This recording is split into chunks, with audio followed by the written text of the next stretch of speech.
You've got the makings of a politician in you. I wouldn't be surprised to see you in office somewhere within the next few years. I've heard you've got a particularly strong stance on the subject of prohibition. You heard correctly, Banks. I have a strict no-tolerance policy. Oh, don't get me wrong. What a man does in his home is his business. But people going out on the town and getting smoked, it's unacceptable. Just a minute. Are you saying you're fine with a man drinking in his own home? Well, come now, old sport. Don't be naive. Every man enjoys a little nip now and then. Prohibition is designed for the masses, not the individuals. Keep the drink at home, I say. If it's on the streets and in bars, that's where the problem lies, and that's where we have to enforce. Just look at this place. I've made sure we're as dry as a bone in here, and nobody is the worse for it.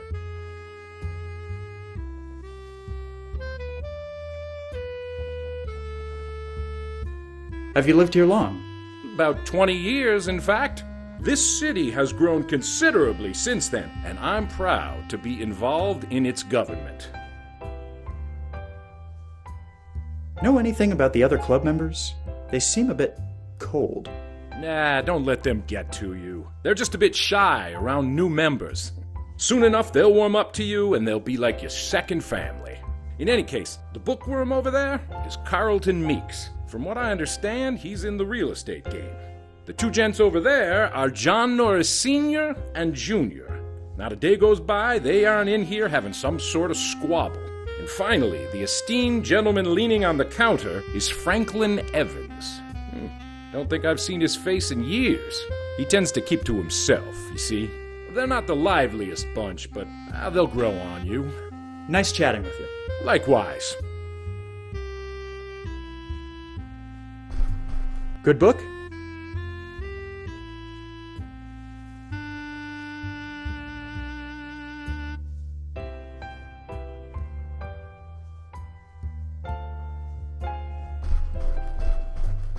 Pardon me, sir, but...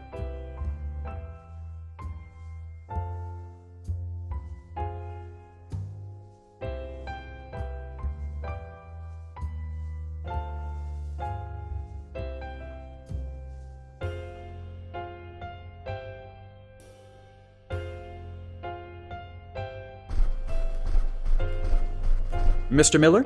What can I help you with, Banks?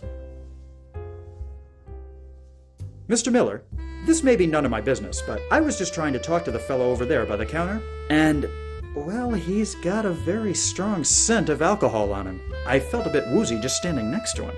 You don't say. I suppose that would explain quite a bit. This won't do. No, sir, not at all. Excuse me a moment, won't you, Banks? Evans, are you drunk? Evans, answer me. Good Lord, how much have you had? You're a hazard. What if I wanted to light a cigarette? You're a disgrace to the good name of this club.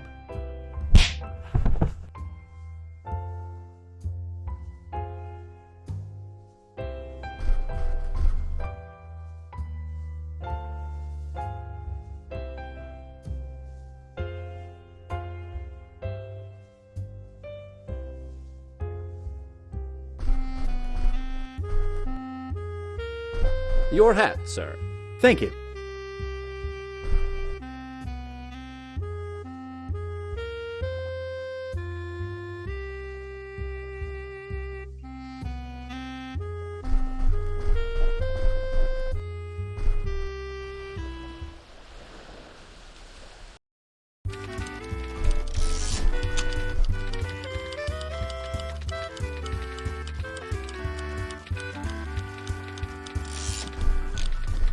Have a look at this. It's Jeremiah Miller's engraved flask. So my hunch was right after all.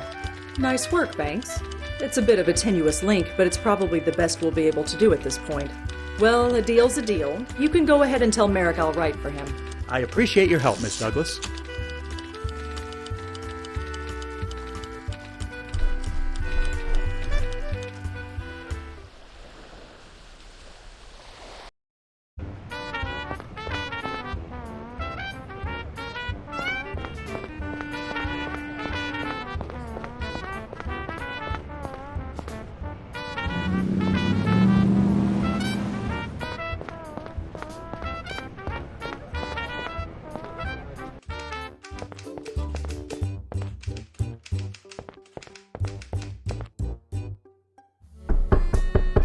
Come in. Hello, Mr. Merrick. Thanks. A pleasure to see you. I believe that's everything taken care of, Mr. Merrick. You know, when you first walked through that door, I had a feeling there was something special about you. I'm glad to see my assumptions were well placed. Welcome aboard the Golden Galleon, Banks. I think you're going to do wonders for us. The Golden Galleon, sir? Yes, it's our new slogan. Dammers came up with it. Follow the Golden Galleon to Coral Gables, where your castles in Spain are made real. It certainly has a ring to it. That it does. Now then, there's no time to waste. I've got some big plans for the next few years, and I'm going to need all the help I can get.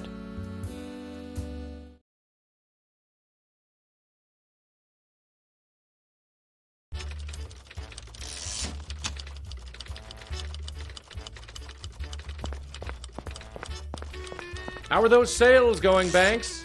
Not bad, Doc. Just made another 12 this hour. I knew there was something special about you the minute you stepped off that train, kid. Say, Doc, this new office is great and all, but aren't we a bit crowded in this room? You'll get used to it, kiddo. It's just that in New York, I wasn't... Well, this isn't New York, as I'm sure you've noticed by now. Anyway, George wants to see you in his office ASAP. I see.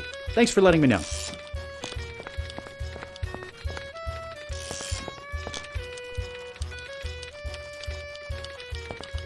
Could I bother you a moment, Miss Rogers? No bother, Mr. Banks. What can I do for you? So, how are you liking your new job? Oh, it's wonderful. I finally feel useful around here. To be fair, being Merrick's secretary wasn't exactly a useless position. True, but I think I can bring a lot more to this company doing promotional art rather than just taking calls. The Coral Gables project seems to be going pretty well, wouldn't you say? It sure does. If this office is any indication, we'll be doing extremely well in the next few years. Have you happened to hear anything about what's next? I think Mr. Merrick is still concentrating on getting lots sold. After that, who knows? Although I did overhear someone saying something about a pool. No idea what they meant by it, though. I'll let you get back to work. Thank you.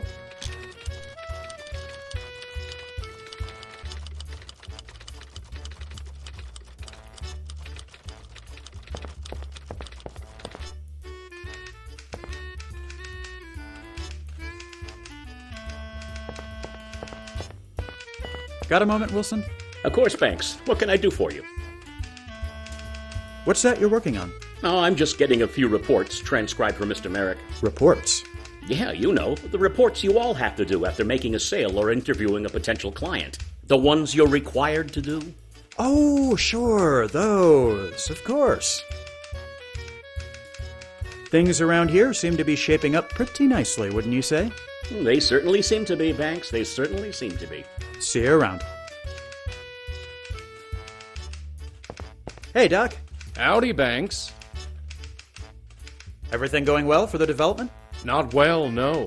Things are going gangbusters. We're expanding every day and getting ever closer to the big project. Big project? Oh, don't you worry. That will be revealed very soon. How are things going for you? Not bad, not bad. Although, being cooped up in this office is starting to get to me. I'm itching to get back out into the field again. Oh, which reminds me, are you doing anything later today? I could use your help with something. I should have a little time available. What sort of help did you have in mind? I'm going to be conducting a demonstration for some prospective buyers, and I need a volunteer. But in order to keep things under control, I can't just pick any old egg. I need a plant. So you want me to be your volunteer? If you'd be so kind. I'll have my cart set up in a field near the corner of Granada and Bird. Drop by this afternoon and I'll give you more details. Better hit the bricks. Righto. Alfie, good to see you. Please come in. How do you like the new office? It's a bit crowded, but much nicer looking than the one downtown. The success of Coral Gables isn't going to be about money or sales. It's about aesthetics. Well, you've certainly gone above and beyond in that department, sir. There's no need to be so formal. We're all a big family here. Please call me George. Fair enough. What was it you wanted to see me about, George? Ah, yes, of course. I'm giving you a very special assignment. We've been doing fantastic with sales thus far, but I've decided to try a new approach. I'm calling the project State Days. Each week, we'll bring down a group of people by bus from a different state. But it won't just be enough to show them around. We need something more. A spectacle. What kind of spectacle? Ah, this is where you come in. I want you to ask around, see if you can find some sort of performer or show that will impress the crowds. I really wouldn't know where to begin. You're a resourceful young fellow. I'm sure you'll find something. Which reminds me. Here you are, the keys to your own company car. It should make getting around town much easier. No fooling? My own car? It's cheaper for us to have you drive yourself around rather than pay for taxi rides. You can drive, can't you? Well, I admit it's been a while. Just take care not to run into any ditches and you should be fine. Oh, and also, this telegram arrived for you this morning. I was going to send it along with my secretary, but you got here first. Now get to it. I've got a group from New York coming in 2 days and I want some entertainment for them. I'm on it.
So what's this all about? The future, my boy, the future!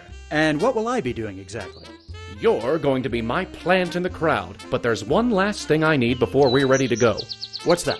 I seem to have misplaced my model streetcar, or maybe I left it back at the sales office. Could you go have a look while I finish setting up? I'm on it.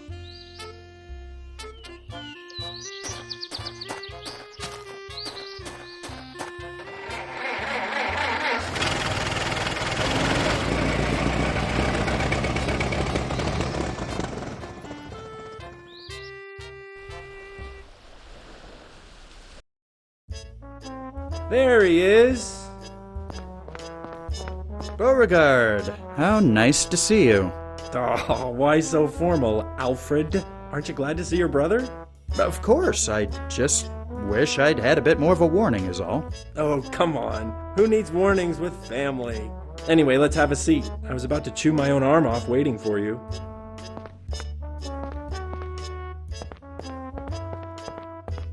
So, tell me what you've been up to.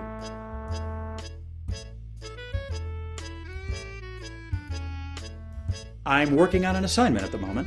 Oh yeah? What? I've been put in charge of finding a spectacle to sell lots to people coming in from out of town. No kidding. Sounds like fun. It's not fun, it's work. So, who's to say work can't be fun? You've never worked a day in your life, Bo. How would you know? Are you gonna start with that baloney again? Fair point. Anyhow, I have yet to find anything suitable. Well, if it helps, I overheard that guy over there talking about how his wife was a wing walker or something. Might be something worth looking into. You know, it just might. Thank you, Bo. Why don't you tell me what you've been up to? Not too much, really. I've kind of been in a rut, to tell the truth. I feel like I could use a change. Why don't you go to work for the company? Morris is still peeved at what happened with you. He hasn't been very receptive. Oh. Look, about that. You don't have to explain yourself, Alfie. I know you couldn't possibly have done what he says you did. Whatever really happened, you're better off having left that place. Thank you, Bo. I appreciate your support. I've been doing fairly well, to be honest.